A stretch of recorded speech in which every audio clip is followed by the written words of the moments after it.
ജിൻഡോ, വലിയ തോതിൽ ഈ തെരഞ്ഞെടുപ്പിൽ ചർച്ചയാക്കാൻ ബി.ജെ.പി ഉദ്ദേശിച്ചൊരു വിഷയമാണ് മുനമ്പത്തെ വഖഫ് വിഷയം. അവരുടെ പാലക്കാട്ടെ സ്ഥാനാർത്ഥി സമരപ്പന്തൽ സന്ദർശിക്കുകയൊക്കെ ചെയ്തിരുന്നു. താങ്കളും ആ ജില്ലക്കാരനാണല്ലോ. ഇതിപ്പോ കേരളത്തെ മാത്രം സംബന്ധിക്കുന്ന വിഷയമല്ല. നോക്കൂ, കർണാടകയിലെ 3 മണ്ഡലങ്ങളിൽ നിയമസഭാ ഉപതെരഞ്ഞെടുപ്പുണ്ട്. കർണാടകയിലെ 3 മണ്ഡലങ്ങളിലെ നിയമസഭാ ഉപതെരഞ്ഞെടുപ്പിലെ മുഖ്യ വിഷയം വഖഫാണ്. മഹാരാഷ്ട്രയിൽ നിയമസഭാ തെരഞ്ഞെടുപ്പ് നടക്കുകയാണ്. അവിടെയും സജീവ വിഷയമായി വഖഫ് വരികയാണ്. അപ്പോൾ ഇത് മുനമ്പത്തുണ്ടായ പ്രക്ഷോഭങ്ങളുടെ അടിസ്ഥാനത്തിലല്ല ഈ വിഷയം സെൻട്രൽ തീമായി വരുന്നത് എന്ന് നമുക്ക് മറ്റ് തെരഞ്ഞെടുപ്പുകൾ നിരീക്ഷിച്ചാൽ തന്നെയും വ്യക്തമാണ്. അതൊരു പ്രധാനപ്പെട്ട ഇഷ്യൂ ആയി ബി.ജെ.പി ഉന്നയിക്കുമ്പോൾ അതിൽ നഷ്ടം സംഭവിക്കാനിടയുള്ളവരുടെ കൂട്ടത്തിൽ കോൺഗ്രസും ഉണ്ടാകും.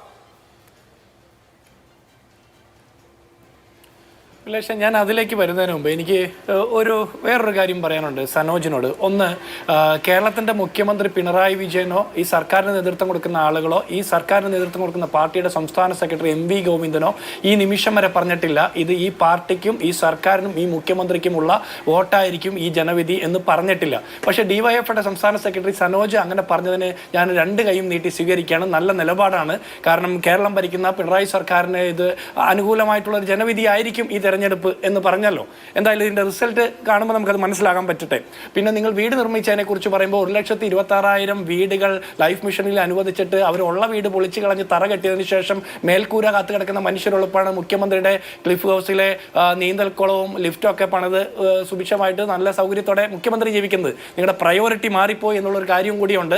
ഈ തെരഞ്ഞെടുപ്പിൽ രാഷ്ട്രീയമായിട്ട് സാധാരണ മനുഷ്യരെ ബാധിക്കുന്ന നിത്യനിദാനമായ പ്രശ്നങ്ങളെ നിങ്ങൾ എത്രത്തോളം അഡ്രസ്സ് ചെയ്തു എന്നുകൂടി നിങ്ങളൊന്ന് പരിശോധിക്കുന്നത് നല്ലതാണ്. ഞാൻ അവിടെ നിർത്തുകയാണ്. ഞാൻ ഈ ബി.ജെ.പിയുടെ പ്രതിനിധി കുറേ കാര്യങ്ങൾ പറഞ്ഞു.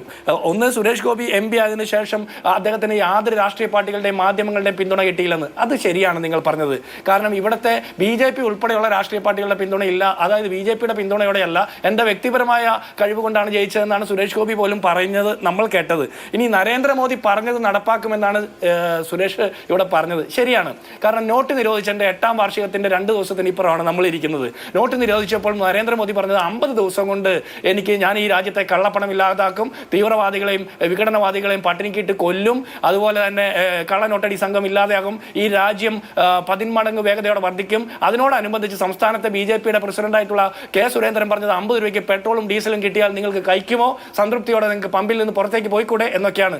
ഇപ്പോൾ കേരളത്തിലെ എല്ലാവർക്കും 1 ലിറ്ററിന് 50 രൂപയ്ക്കും പെട്രോളും ഡീസലും കൊടുക്കുന്നുണ്ട്. നോട്ട് നിരോധിച്ചുകൊണ്ട് കള്ളപ്പണം ഇല്ല. ആ കള്ളപ്പണം ഇല്ലെങ്കിലും ഇവർ പാലക്കാട് രാഹുൽ മാങ്കൂട്ടത്തിന്റെ നീലപ്പെട്ടിയിൽ കള്ളപ്പണം തപ്പിപ്പോയി. എന്തുകൊണ്ടാണെന്ന് എനിക്ക് മനസ്സിലാകുന്നില്ല.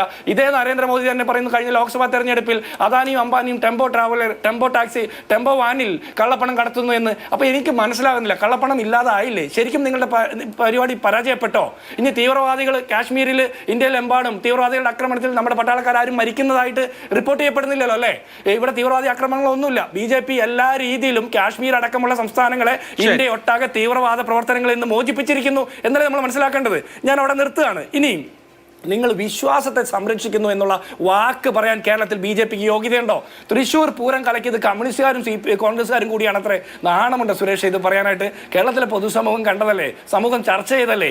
ADGP MR അജിത്കുമാർ RSS നേതാക്കന്മാരെ 10 ദിവസത്തെ ഇടവേളയിൽ പോയി കണ്ടിട്ട് 16 മാസക്കാലം കേരളത്തിന്റെ മുഖ്യമന്ത്രി മിണ്ടാതിരുന്നു. RSS നേതാക്കന്മാർക്കും മുഖ്യമന്ത്രിക്കും ADGPക്കും മാത്രം അറിയാവുന്ന രഹസ്യം പിന്നീട് പുറത്തു വന്നപ്പോൾ കള്ളം പറഞ്ഞ് രക്ഷപ്പെടാൻ നോക്കി. പിന്നീട് അത് പിടിക്കപ്പെട്ടു. അതിനുശേഷം ഇതൊക്കെ ഇങ്ങനെ കൂട്ടി യോജിപ്പിച്ച് വായിക്കുമ്പോൾ തൃശ്ശൂർ പൂരം കലക്കിയതിന്റെ ഉത്തരവാദിത്വം ബി.ജെ.പിക്കും NDAക്കും തന്നെയാണ്. അതിന്റെ ലാഭം കിട്ടിയതും ബി.ജെ.പിക്കും NDAക്കും തന്നെയാണ്. ഇനി ശബരിമല സമരത്തിന്റെ സമയത്ത് ഇരുമുടിക്കെട്ട് നിലത്തിട്ട് സമരകോലാഹലം നടത്തിയ, പൊളിറ്റിക്കൽ ഗിമ്മിക്ക് നടത്തിയ നേതാവല്ലേ നിങ്ങളുടെ സംസ്ഥാന പ്രസിഡന്റ്? നിങ്ങൾക്ക് ആചാരവും അമ്പലവും വിശ്വാസവും ഒക്കെ നിങ്ങളുടെ പൊളിറ്റിക്കൽ അജണ്ടയ്ക്ക് വേണ്ടി മാത്രമാണ്. അതിന്റെ ഭാഗമല്ലേ കഴിഞ്ഞ ലോക്സഭാ തെരഞ്ഞെടുപ്പ് വരെ രാമക്ഷേത്രവുമായി ബന്ധപ്പെട്ട അഭിപ്രായം പറഞ്ഞ് മുദ്രാവാക്യം വിളിച്ച നരേന്ദ്രമോദി പോലും തെരഞ്ഞെടുപ്പിൽ തോറ്റതിന് തുല്യമായിട്ട് ജയിച്ചതിന് ശേഷം പതുക്കെ രാമനെ കൈവിട്ടത് നമ്മൾ കണ്ടതാണല്ലോ. രാമനെ കൈവിട്ടല്ലോ. ഇനി രാമനെ കൊണ്ട് കാര്യമില്ലെന്ന് തോന്നിയിട്ടാണോ?